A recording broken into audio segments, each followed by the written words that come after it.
Hello and welcome to the last week on 2 Minutes About Time. This week we'll be doing a couple of different specials to just wrap up the show in a nice way. But today's episode, if you want to know what we look like, is actually available in video form. A slightly different cut of this episode, but pretty much the same thing. Check out the video version if you'd like to know what we're like, and enjoy the episode whichever way you choose to consume it.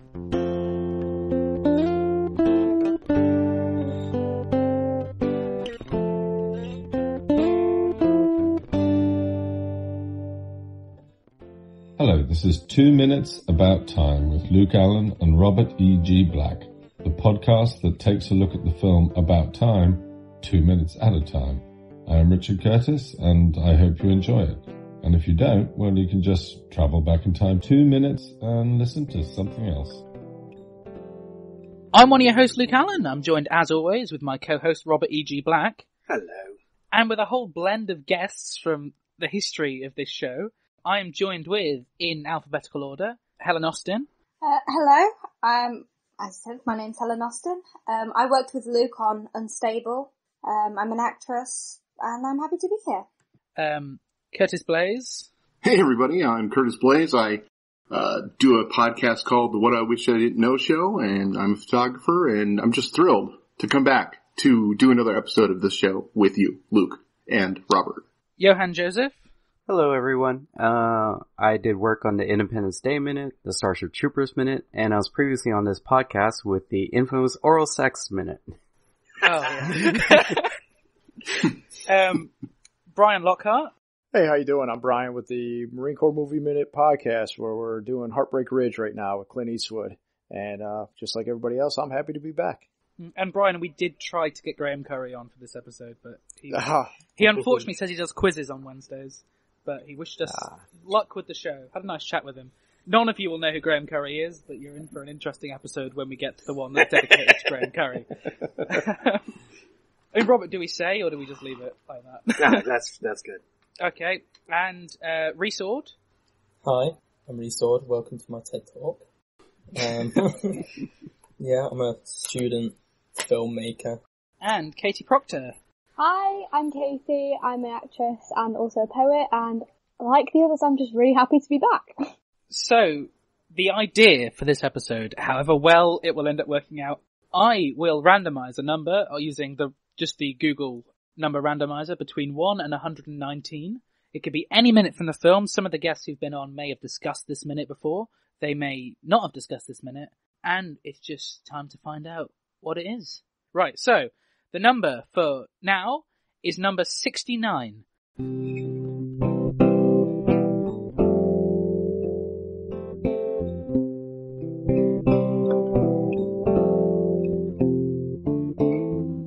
Okay, I've found the page in the script as well. So minute 69 involves Mary undressing for Tim to help him make the decision as to who the best man is.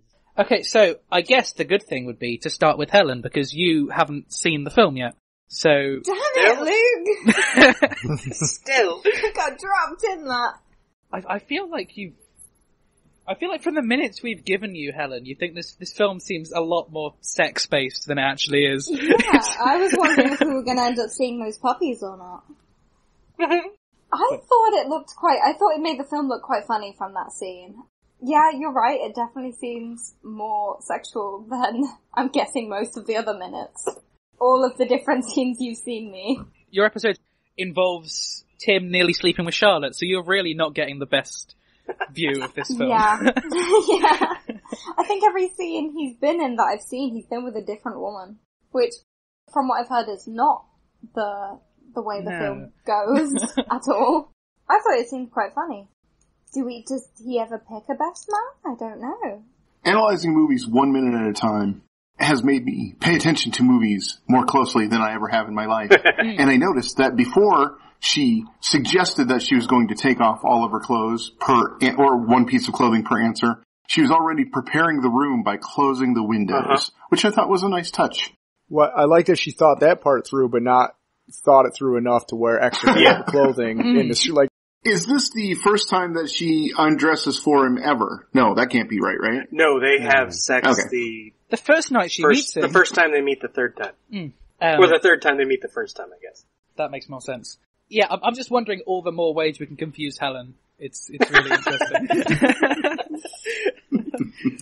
I would be super interested to know what you think is going on here, Helen. I think we have this, so when I first did my episodes, I was sat with Luke and Robert. Well, I watched them beforehand, and what I thought was happening was not at all what was happening in the film. I could tell that maybe it was time travel, but I didn't know it was time travel. I just thought he was like thinking through.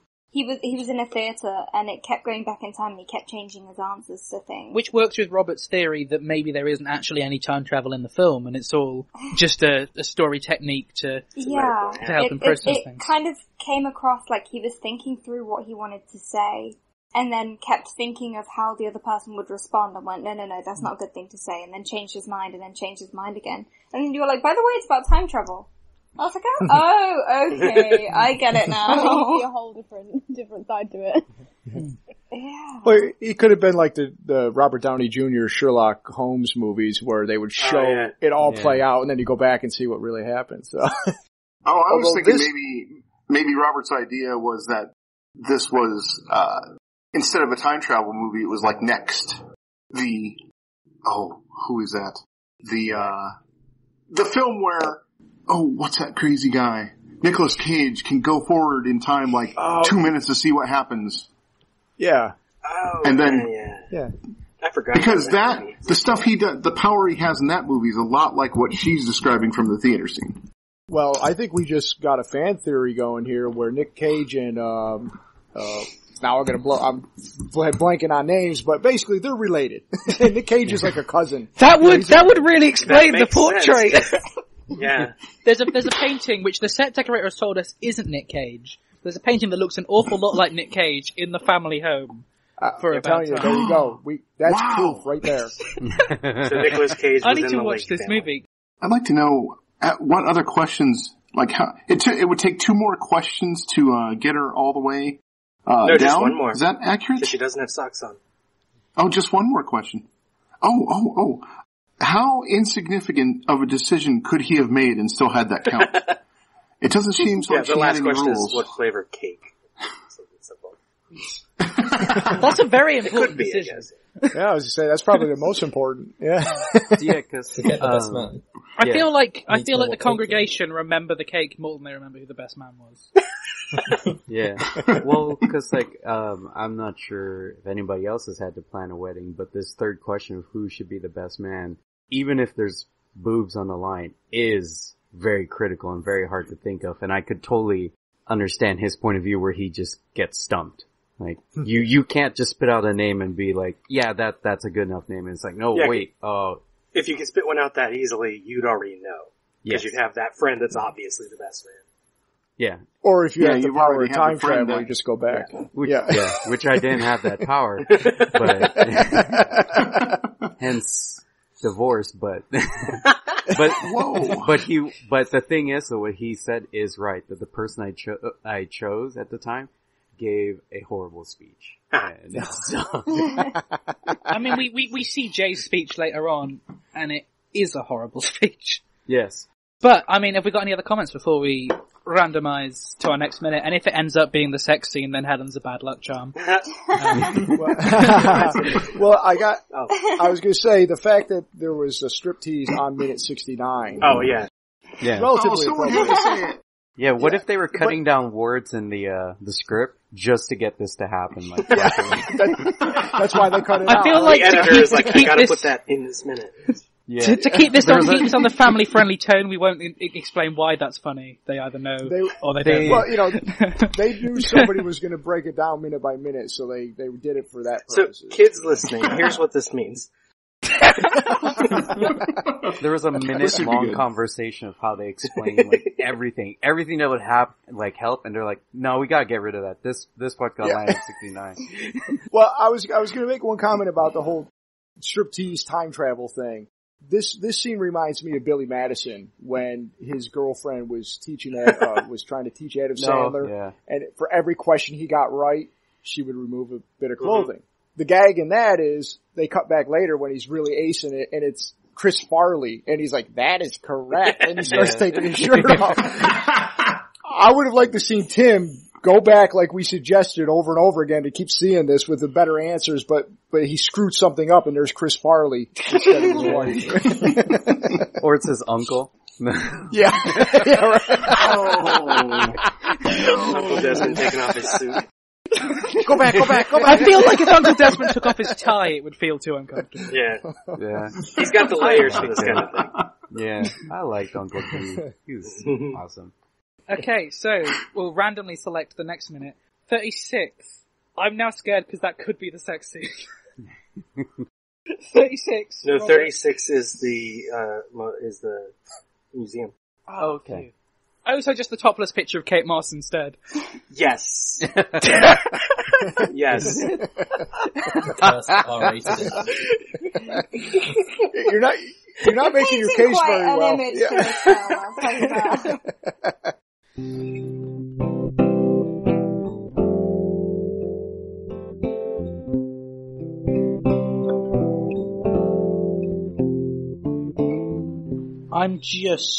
It involves Tim meeting Mary for the second time, yet Mary meeting Tim for the first time. So once again, Helen, I'll pop to you as the person who hasn't seen this before. Well, you know, one minute she's getting her puppies out for him, and then the next minute she's not even met him, so that's an interesting view to have of the film before seeing it. Yeah. I think if I hadn't known it was about time travel, I would in this scene. Yeah. Definitely. You do almost feel sorry for him, like, oh, you've messed up, are you gonna be able to fix this? Because, you know, you've already rewritten history, I guess.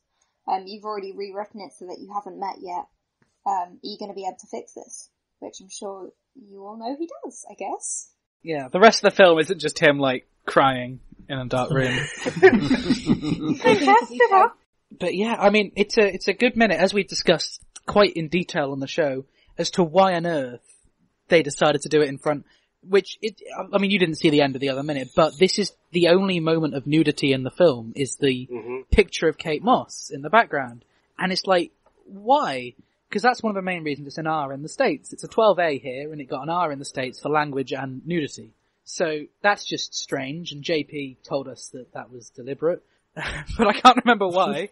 It just seemed... Well, probably, I'm not saying probably, maybe it was like Super 8 and it was just some production value that they could add. This thing happened to be showing at the museum.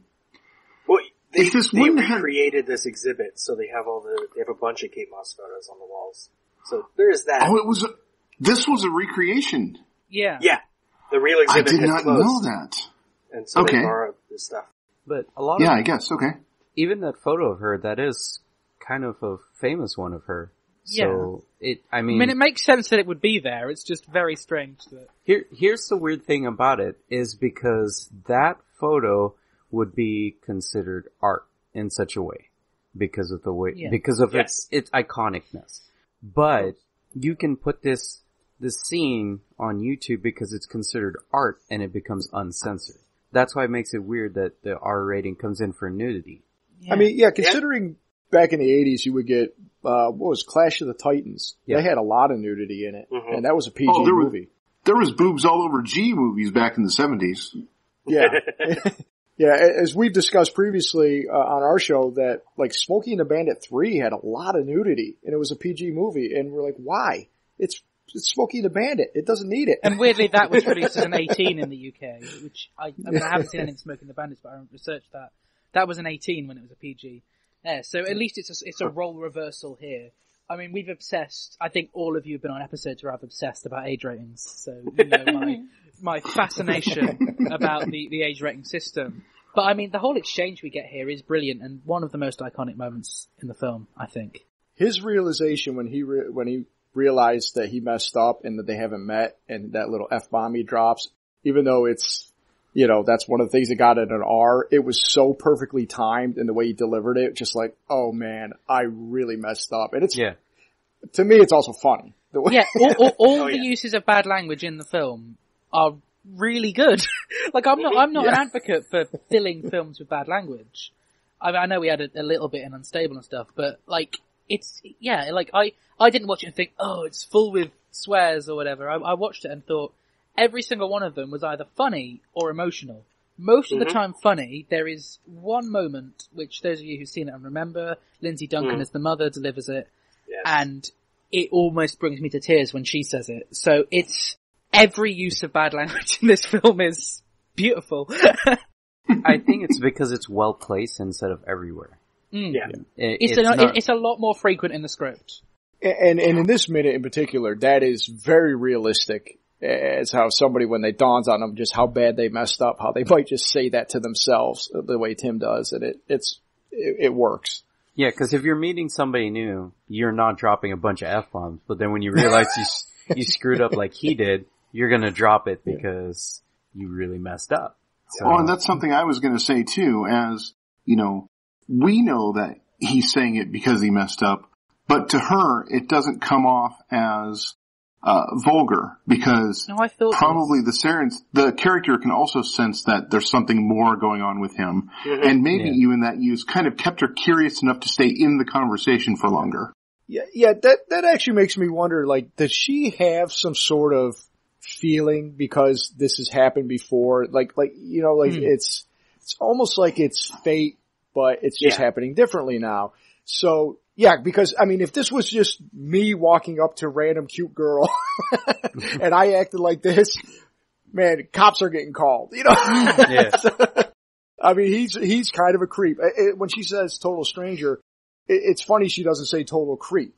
It is almost like, well, he's not aggressive. He's just, you can tell almost he's shy, and again, he's awkward. He's like that cute awkward, I guess, maybe is what, but also, that's where I was wondering, like, because they've already met, because they've already had a connection, is there still a connection there, even though he messed up his history? Is there still something in the universe that's kind of fated them to? I don't think it would be impossible that she could sense something. There's nothing in the rules. I think that's more of an extra thing. Yeah, I mean, Robert, how far into Tim finding out that he can time travel is this moment? Where does it stand in the timeline? This is 2007. This is June. The movie starts New Year's of 2004 to 2005. So a couple of years. So it's weird that it's taken this long for Tim to talk to someone who he hasn't met yet? Yeah, it's this long before he screws something up. Through time travel. Because you'd feel like he would have figured out how it all works by now. Or he'd realized this possibility while sitting in the museum for 4 days. Or could he have possibly been using his time travel to, I don't know, like, fix his homework? That he didn't realize, like, a real life implication of working with someone. Yeah. Like, he's actually talking to someone about this, it makes it different. Because I think, near the end, he's actually time traveling to pinpoint moments versus this one. He just tried to go to a spot without having to overwrite one. A certain day. Like, there's more of a buffer between something he did versus this day than near the end of the movie. Well, that brings up something I don't think we ever talked about on the show, because the first time he time travels in the cupboard. Mm-hmm. To being in the cupboard. Yeah. When in the past, he shouldn't have been in the cupboard. I think we touched on this. Somehow his past self has to like have a weird random urge to get inside a cupboard so that he can replace him. Yeah, I think I only just edited an episode where you mentioned that first. Yeah. And that was like the penultimate episode or something. So it's something I have wondered. Like, does Tim just vanish, or does he actually just go, I'm just gonna go upstairs and walk into a cupboard? Yeah, at a certain point does he just make sure he's in the dark at least like every hour on the hour just in case for later? Well, because that also means that he'll know that he's gotta go back in time and fix something. Well, if, like Bryon was saying, if she has some connection beyond the flow of time to him, and that's why she stands here long enough, rather than being creeped out, maybe his past self knows something's about to happen, and suddenly he wants to be in the dark. Well, he obviously went and hid in the cupboard after he didn't kiss that girl. He was trying to find Narnia in there, and it just didn't work out. Yeah. See, here's the question that I have, because when the New Year's party, he cannot time travel, but he doesn't get it till later on. So he actually time travels. He gets it the next morning. Yeah, so he actually time travels to a point where he actually doesn't have that ability. Which also happens at the end, no spoilers. Yes, well, we don't know he's holding hands with his father. Yeah. No, he's not, actually. Oh. I just watched the movie again last week, and they are not holding hands, which I was going to talk about them when we did the commentary. Oh. But yeah, it's interesting. So my guess is that he's always had the ability, but his dad chose not to tell him until he was at an age where he was responsible to use it. I feel like he'd accidentally do it sometime then. Yeah, I'd like to see sort of he's hiding in a cupboard out of embarrassment. He's like, "Oh, I should have done that differently," and he just randomly goes. And he wishes he were back in time to do it all over again, and boom. Well, I mean, it could be like, I mean, I'm just currently, as part of my pre-enrollment college stuff, reading the book of Time Traveler's Wife. Like, when the guy from Time Traveler's Wife first finds out that he can time travel, when the time traveler first finds out he can time travel, it's when he's a kid, and his parents, like, they don't know at that point. Their parents just say, "Oh, it must have just been a dream you had."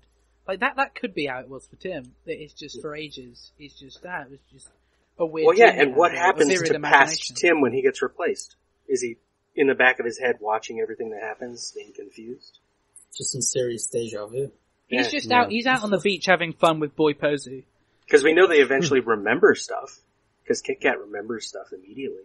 Yeah, she remembers both. Which then, Boy Posey is a whole tragedy, because he's got a year of a kid he remembers and it never happened. Yeah, it's just, I'm just gonna be more and more intrigued as to when Helen first watches this film with just these odd phrases like Boy Posey. I mean, the more we talk about it, the more the time stream continuum is just completely collapsing on itself, and my head is going to explode. Well, weirdly, and it's something I've said a few times on this show, which is very odd considering the format of the show and how it works, is that it's not a time travel film when you're supposed to think about it. Like, it's just supposed to be, this is how the rules of time travel work. If we're trying to think of all the times that he would, in the past, have to go in a cupboard so he can be replaced by his future self, third person, it makes him look like a guy with some really weird social anxiety issues. We talked with, I can't remember who the guest was, and I think I bleeped the entire thing about what his family might think takes place. Rob,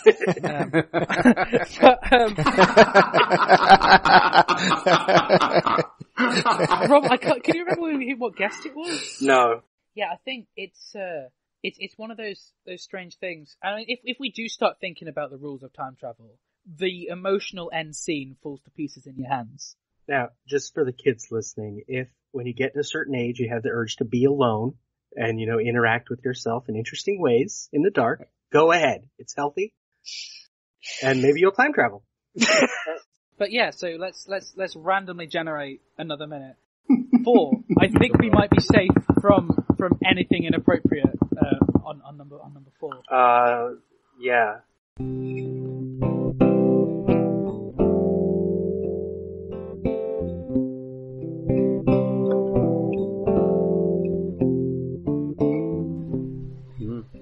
It's the New Year's party, the first time round.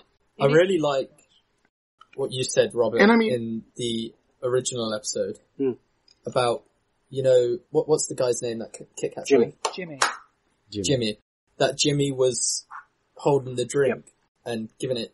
Yeah, he's pouring alcohol. And then later on, the reason for her alcohol problems. For the alcohol problems, and I really like that. Yeah, and it cuts from him pouring drink into her mouth to them with like their hands twisted around each other drinking together. And that's how the relationship's going to be. Yeah, I heard it and I was like, okay, I'll write that down. I'll steal that. The script is just so tight. Everything is telegraphed beforehand like this. Yeah. Well, we had a thing we kept finding out is this movie just reveals more. People didn't remember this movie after seeing it once, and then they'd like it more the second time. I think it's because of stuff like that. Like, you don't know who Jimmy is, you don't know he matters until later. We've barely seen the dad at this point, but he's dancing in the scene, It's 26 senses as you watch this the second time. Yeah, because I think one of the things that makes it important is that the person who wrote the screenplay, because he definitely had the vision towards the end, is he also, because that wasn't in the script, that they were feeding each other the drinks or that he started it. He added it in later on. So I think that is a good touch with the fact that the person had control of how the characters were going to be developed in this world also had part in the origin. Yeah. because sometimes you get that disconnect between writer and director in certain cases like that. And this one, that little touch that does mean something, down is something that you get when you have a good combo of writer-director, but fortunately, it's both the same person. Yeah. It's definitely fortunate that Richard is able to do that. And this was his last film directing, and he decided, like, on the set that, or at some point during production, that this was going to be his last film. Incidentally, he said it was sort of linked to the theme of the film, the idea that he wants to spend more time appreciating the moment, appreciating time with his family, which makes sense.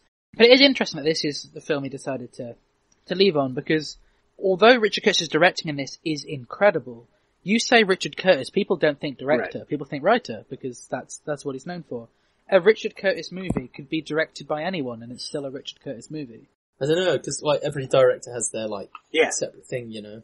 I mean, it means something. But a good screenwriter has their things as well that get past the director. Yeah. So you can still tell. Helen, we didn't ask you this time about this being your first impression of this minute. What did you get? I can't remember exactly what wording you said was in the script, but the very first line was something like, good music starts playing. Now I was watching this minute just dancing along the whole time, singing. I didn't notice until this time round that there were people in the party who were singing along. Yeah, you're here on the local, be like, dancing around. Yeah, I thought about that. I was like, oh, that's going to be on audio now. You got a little surprise, Luke. I actually have a question for Helen about this. So we went from 69 to 36 to 4. What do you think about seeing how awkward Tim is and his growth through the movie? Because you've kind of seen it from when he's with a woman to trying to hit it off with Mary and the way he dances with Polly. Yeah, I mean, I think at this rate, I'm basically watching the film in reverse. I might as well just start with the last minute and work my way backwards. About time, Memento edition. I think you've just given Robert the idea for his next Movies by Minute project. I want to do Memento that way. He is so awkward. That scene, I was cringing when I watched that bit where he doesn't kiss her and the music changes. That's such a good moment for the music to change. Because he still had time when he realised. That's the thing. Like, he shook her hand and said sorry. Everyone was still kissing. He could have 100% got away with that. But he could have said sorry and then kissed her. Yeah. Well, the sorry is what sells his how awkward and pathetic he is in that moment. Yeah, because he realizes it. He just can't help it. Okay, so in the script, once again, Helen, this isn't what the rest of the film is like. In the script, he goes back in time and kisses her as we see in the film. Right. We then cut ahead to him waking up in the morning, and Polly comes out of the bathroom. He's just slept with Polly, but then he realizes it was her first time and undoes it because he doesn't think he should have been her first time. No, not that guy. No, that's not good. That I can see why that was cut. That just would not have worked as like Tim's first time travel, and for him to have screwed up that much. You could make a movie about that, though. It'd be a horrible toxic masculinity kind of movie, but you could do it. Just goes around sleeping with people and then erasing it. And then he's also, if he does that, it's kind of like he's making decisions on behalf of other people. Yes. That they were comfortable with in the first place. It's not like they weren't prepared for something. They made a decision and then he's decided to rewrite that. Bit different. So, but the thing is that I want to, the reason why I was wondering about that question is because his level of awkwardness, it seems to be the same, but he's just more confident in his awkwardness because he knows he can fix it. Yeah. Versus the beginning of he's never had to fix his awkwardness. Yes, so here. Have you ever sat with someone, or seen a film like this, for example, and you thought, oh, you know, maybe there'd be a chance that with certain people this person wouldn't be quite as awkward, or, oh, they're both parents, it takes two people to make this situation awkward, all it takes is for one person to start talking to the other person Let me answer that real quick. Not for him. Let me answer that real quick. Yes, I have a mirror. So But if it wasn't, you know, with him, it feels like no matter who is there, no matter what they're doing, he will still make it awkward. There is no fixing that. Did anyone else feel personally attacked? Yeah, I mean, I probably relate to Tim the most. Yeah. No, these are things I say to myself every night. You could have fixed this. You could have. Yeah. Fall asleep to my misery. Yeah. Sorry. Well, like I say, these are all sort of, like all of the things that Tim redoes are the sort of things you think about in the shower the next day. It's just like you're sat there thinking, if only I'd said that, if only I'd done this. Yeah, so when you're in an argument, and then later on you're like, I should have said that. I do love the fact that Tim is still awkward, like through most of the film, that he doesn't use that ability and then be like, well now I'm invincible. It's like, which is like, it's just because he just is awkward and there's no way around it. Mm-hmm. He can't think of a way out of it to go back in time and undo it. Because his father's awkward and so is Posey. Yeah, when they remove the whole scene where he tries to sleep with Polly, I think it becomes important because it makes it seem like he becomes too cocky and confident. If we find out that Tim can sleep with people, technically it's dangerous grounds because it would be that Tim could sleep with someone and that person would not know that he'd slept with her. If we knew from Tim's first time travel thing that he can go about and do these things and remove these things and all of that stuff, then all of his little decisions, little errors would seem of so little consequence. Well, yeah, if you erased it, we just wouldn't like him. I like this version. A predator, like what it turns the movie him into. Limitless. Yeah, goes back. It's more like, hey, tonight was awesome. Yeah, it's more like he would be a paladin from the movie Jumper. Yeah. He'd be one of the people with the superpowers, but it'd be from the bad guy's perspective. Mm-hmm. Yeah. So instead, all he does is kiss Polly, and Polly's happy. That's all we need. I like the innocence of it all. I think it's brilliant that we discussed on the show that it seemed like she didn't want any more from Tim. Tim, in that moment, basically made her year. Someone to kiss at midnight. I think what makes this look like what makes Polly kind of adorable in this thing is the way she dances. She seems just as awkward as him. Yeah. But what makes her different in this is it seems like she's been dreaming about getting that New Year's Eve kiss, and this is probably the closest she's been, and she's just confidently awkward about the whole evening. And she dances him into a corner. Yeah. And when she throws the dress over her face for some reason, it's adorably awkward. Yep. But she's no better than him in such a way, other than the time travel. Just real quick, does Jimmy remind anybody of Cillian Murphy, if I said it right? Yes. Yeah. Killian. Killian. Yeah. I was messing up. I know the name. I don't know the name. Just I'll briefly, be the listener that doesn't know what that is. What is that? Cillian Murphy, star of 28 Days Later. Sorry, had to put that in. Yeah, he played a Scarecrow. Yeah. And Peaky Blinders or whatever, isn't that the one he's on now? Blinders, And he was with Rachel as well. He was in Rachel McAdams with Red Eye. He was in Rachel McAdams? No. Cool wording. Yeah. But, that movie. I don't remember that scene, so I'm gonna have to rewatch that. That's new to me. The only thing I've got left to say about this minute is that now I'm a little bit heartbroken that this isn't a movie where Polly and he end up together. Yeah, they seem like a good fit. Yeah. She's just so sweet. Yeah. The only problem with that is they're both super awkward and you need somebody in the relationship not totally a goofball and Mary's a whole other way. She's goofy and awkward, but exactly. She's awkward in her own way, but she's definitely more level-headed. You know, not like comically awkward. So this minute just makes me pine for Polly's happiness. Yep.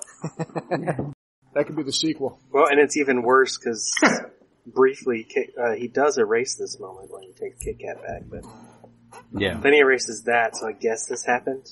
I don't know. Hashtag Tolly. Some shit in there. Tim and Molly, gotta ship them. Yeah, I mean, I think that's probably all that we've got to say on 4 before we move to the next thing. Helen, I know you've got to head off. I mean, do you want to say briefly where we can find you on social media and whereabouts to keep a lookout for you? Yes, so the name I use for acting is Helen Mae Austin. Mae is spelled M-A-E, and that name on all the social medias that I should be findable on. For example, Instagram. Yeah, it's been great fun. Thank you. It's been Thanks fun for coming on. to watch the film backwards. Yeah. Now. Luke, who are you going to pick on now? I don't know. I'll call on my dog. Bring him on. Are you comparing me to your dog? No, okay. This is the place to end. Come back. Do you need to go in the cupboard real quick? Yeah, just give me a sec. But thanks so much for joining us, Helen. And Okay, cool. Thank you very much for having me. So shall we Okay, so generate guy another minute? talk. Yeah, What do we really think about him going back to deflower? Deflower Polly to hook up with Charlotte. So the big question: Polly, Mary, or Charlotte? Who do we think Tim should have ended up with? Ended up with, I'd still say Mary. Yeah. Yeah, absolutely. I'm gonna stay with Polly. I think I'm gonna stay with Polly. It depends. Yeah. We don't know enough about Polly. If he didn't have the time traveling, it would have to be Polly. Oh yeah. Because I think it was, obviously if he didn't have the time travel, I don't think he would have actually got with. Now, if there's no time Mary, travel, you know? did he run to Polly's house in the morning and just kiss her and say sorry for last night? That would help. Possibly, it might just be the same awkward. I can tell you this. Yeah. I experienced something very similar in my life where there was the awkward didn't kiss but almost kissed moment with a girl, and we did end up later on acknowledging that and let it lead to a relationship. And it ended awfully. It was terrible. I was about to clap then. So when Tim goes back with Kit Kat, I know this ends up getting erased, but if it didn't get erased, would Tim have still kissed Polly? Well, no, because he's busy with Kit Kat in that moment. But he comes out of a different cupboard, so that could have been after, right? It could have been right after. He could have come back out for the awkward moment. See, here's the thing that I was thinking when he did that.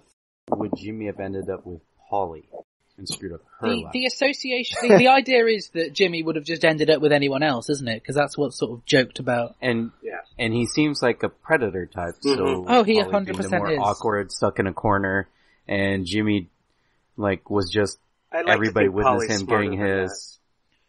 I'd hope so too. But also, I don't think we see enough of Jimmy to see why she likes him. I mean, I know it's a different story, a different film, but I don't feel like we can make fair judgment on Jimmy based on how little we see of him. Although how little we see of him, he's awful. Yeah, other than him flirting with the bartender at the wedding. But we don't know most if they of were what we together actually see of him, he's not that bad. He obviously worries about Kit Kat. Yeah. Because when he goes to the house and he's like, he's worried that where is she? Make it big. So I don't think it's like... Yeah, he seems alright then. Worse. Clearly he's a friend of the family or something because he was at the party. Yeah, he's not absolutely toxic of a person. He's just a bad influence on her. Yeah. Because she's very impressionable. Are we ready to generate another minute? Sure. Yeah. If this ends up being the perfect one, we could have had Helen discuss. No, it's going to be the sex scene. Just get her back. We need you back. Have an emergency sex scene. Get back here. It's a nice. It's a nice round number. Being like, we need you for the sex scene. Come back. 50. What's 50? I can't even think. It's about where you are now, isn't it? Yeah, it must be around the... Oh, it is. It's sex. Oh my god.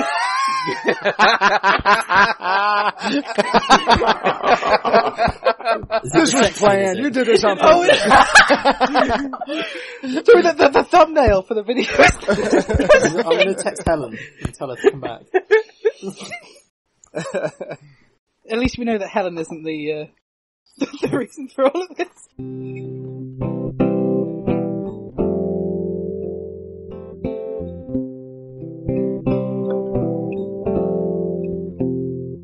Oh, Helen's there. Sorry, it's just too ironic not to jump back in from it. Oh, did Reece send you a message?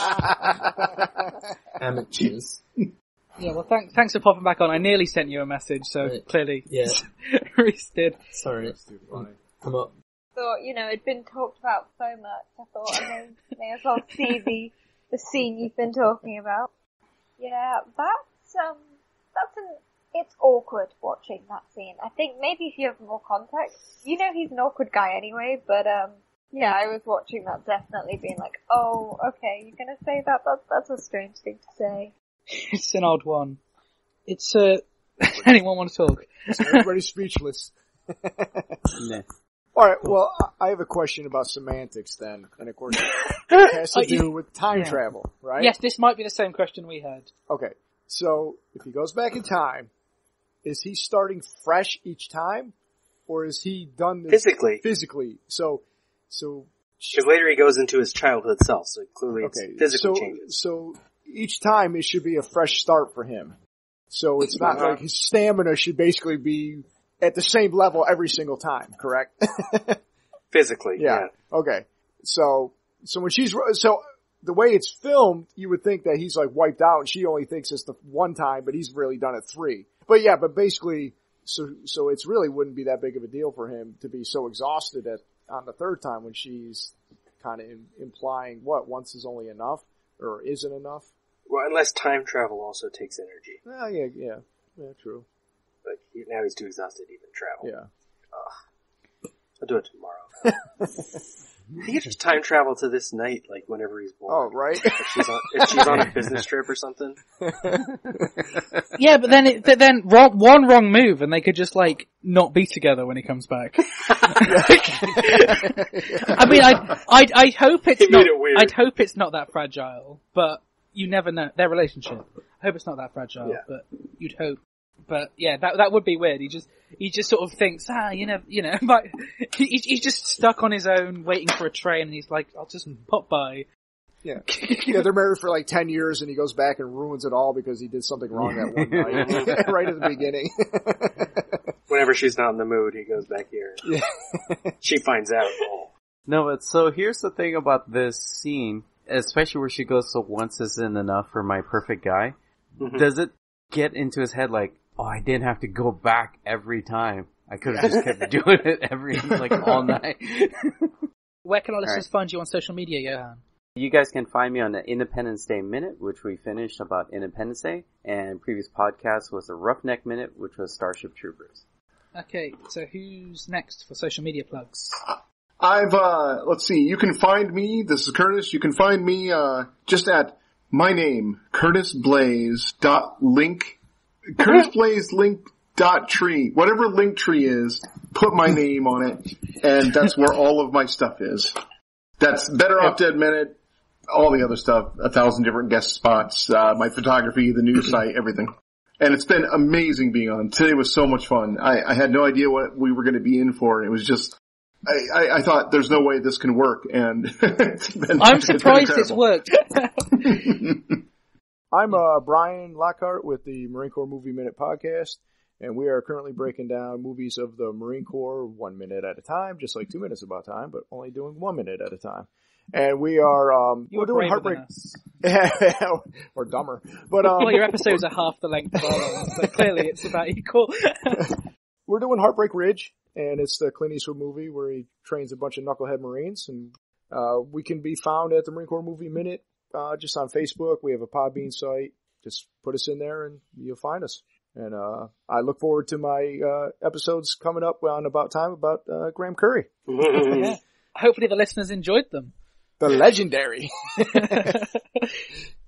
Oh, right. It's time travel. It's in the past already. All right, guys. Thanks so much. Yeah, it's been a lot of fun. Bye. Yeah, to the listeners, because they won't know, we're recording this on the 29th of July, 2020. So this is months ahead. I can work out the exact fixed date. 114. Oh.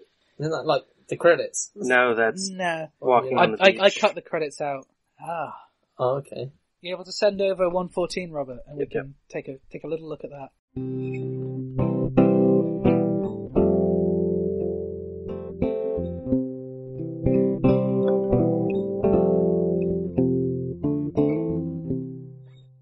Could they not just like live forever? Sort of. Like, could they not just like go back in time? I thought about to when they were a kid, and then just live their life again, but differently. Like if Tim got like, I don't know, if he was, say Tim got shot, right? And he, as he was slowly bleeding out, he held on, made his way into a cupboard, went back in time to when he was 10, and then just relives all of his life up to that moment again, and then just doesn't get shot. Assuming it's not an instant death, I guess you could, with anything, just relive over and over and over again. Yeah, maybe his dad does. Maybe that's how he gets so much reading done. He just keeps going back to that 50th birthday when he retired. I think it was you two. You said, wondering if Tim's dad, went back in time and changed Tim. So he had a different child, went back in time, and then came back and Tim was there. Hence, that's why he knows that you can't. Yeah. Yeah. At some point, someone must have done it, right?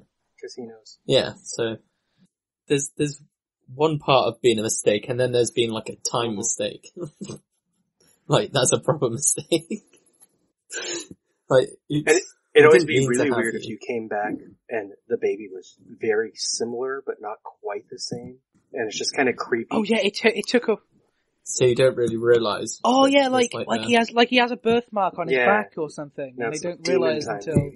Well, that's what I said on the show, is you could threaten that kid anytime. I could just erase you. Yeah, if you don't shut up, I'll turn this car around. You don't shut up, I'm erasing you out of existence. That's another way of, I brought you into this world and I can take you out of it. I can take you out of it right now. And quite literally, yeah. Yeah, you never existed in this world. The kid tackles him as he's trying to get You were a mistake. I prefer Timmy. I prefer Timmy Jr. Oh my goodness, imagine them getting, a character getting drunk and going back in time and just not being in a right state of mind as he goes back in. No.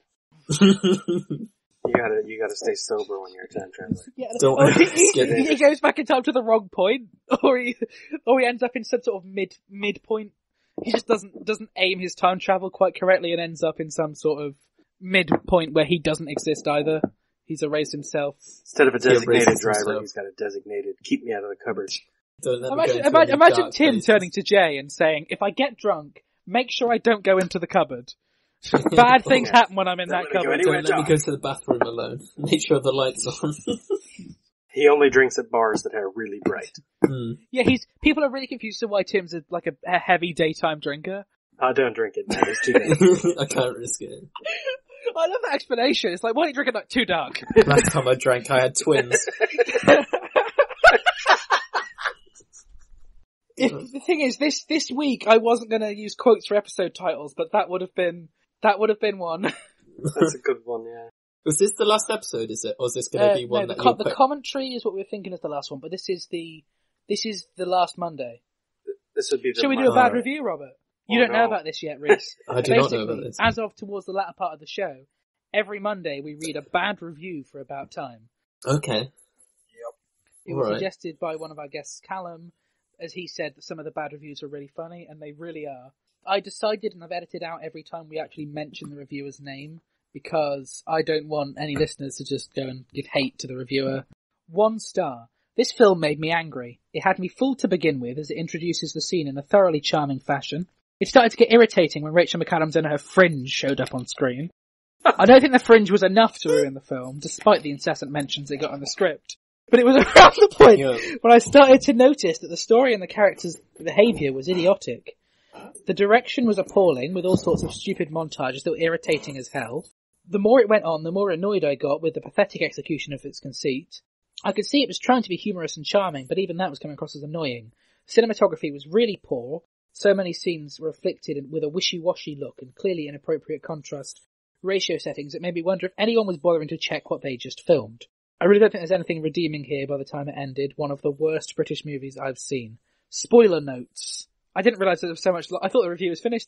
The plot seemed potentially good to begin with, and it certainly had a comedic charm with the initial introduction to the family and the concept that the men can travel within their own lifetime.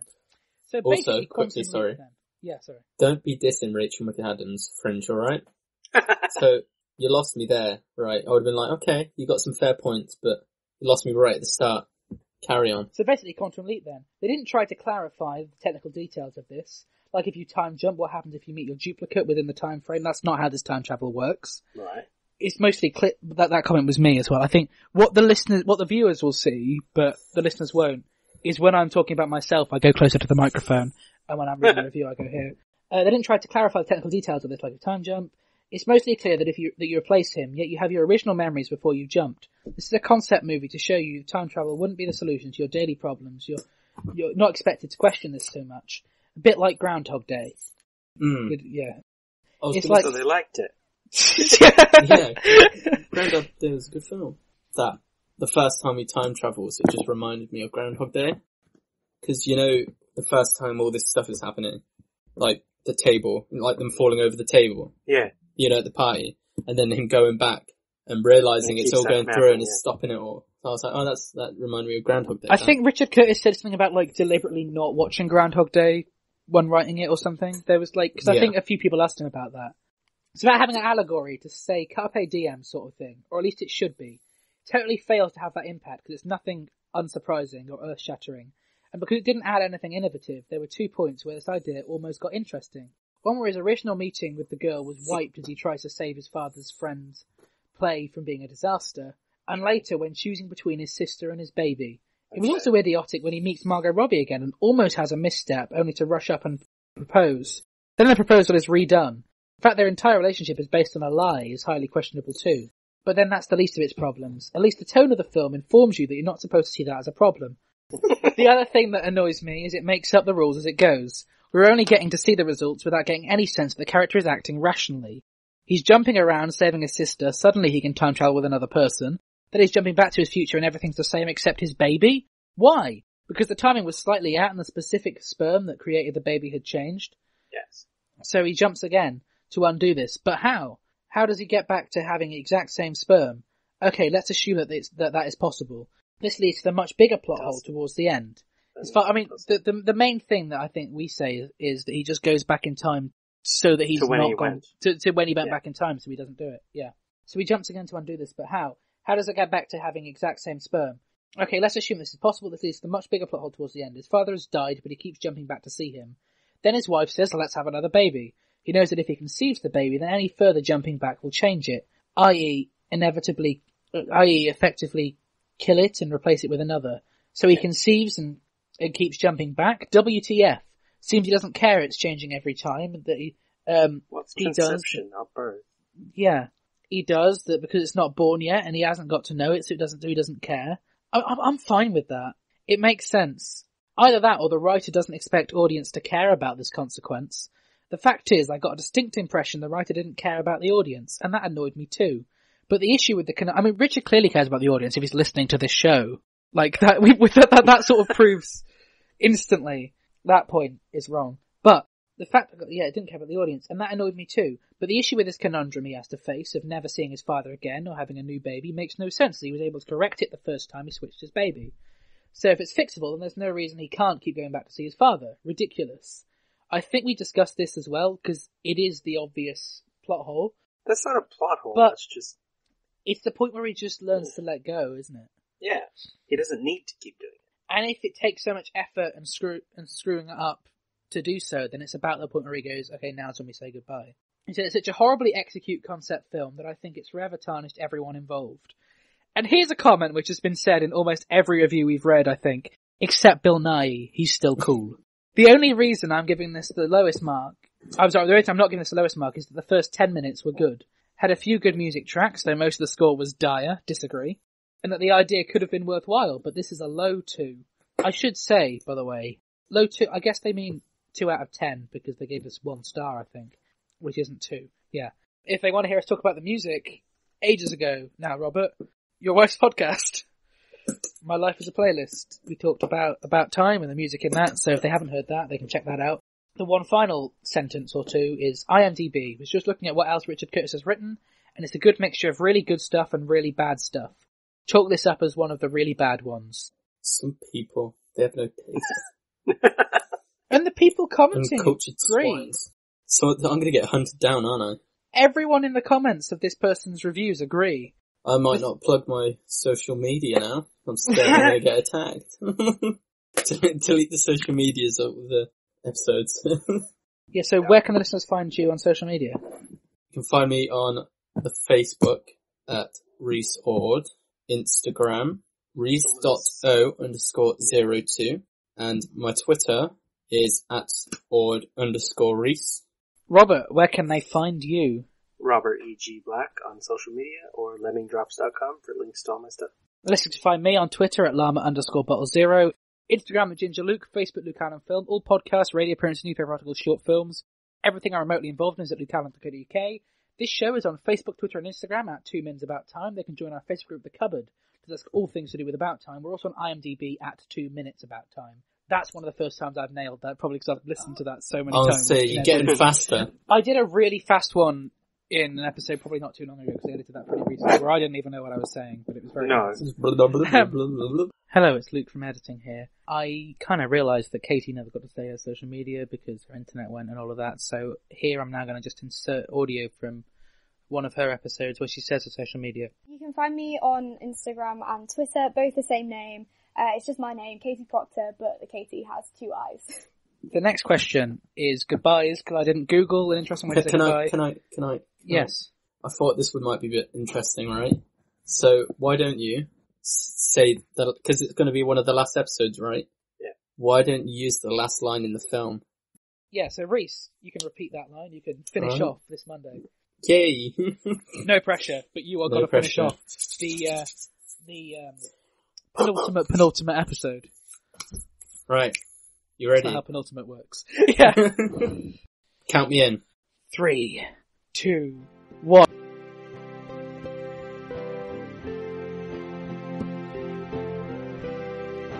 The 2 Minutes About Time theme is performed by Ethan O'Mahony and is a cover of the About Time theme, originally composed by Nick Laird-Close. 2 Minutes About Time is a production of Lemming Drop Studios in association with Bottle O Productions.